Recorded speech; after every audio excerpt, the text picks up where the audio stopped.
Hello guys, today in this video lecture I am going to discuss postulate 5, which is the last postulate given by Euclid.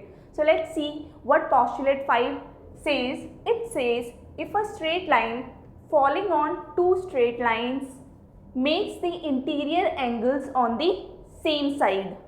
What do you understand from same side? Let me read out all the question.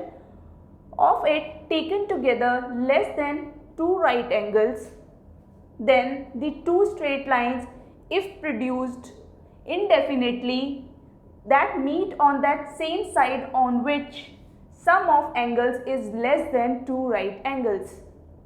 So now let me explain one by one. It says if a straight line falling on two straight lines, this is the two straight lines and this line is falling over these two straight lines, makes the interior angles on the same side. These are the interior angles which are at the same side where these two lines are intersecting each other. Condition applied is that the angles, sum of these angles should be less than 180 degree. You can see here on the same side of it taken together less than two right angles.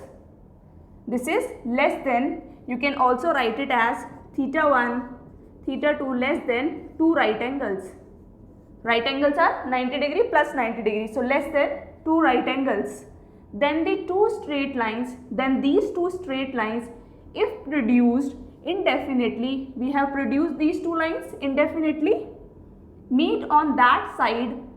They will meet on that side which sum of the angles is less than two right angles, where sum of these two interior angles are less than two right angles. That's where these two lines meet.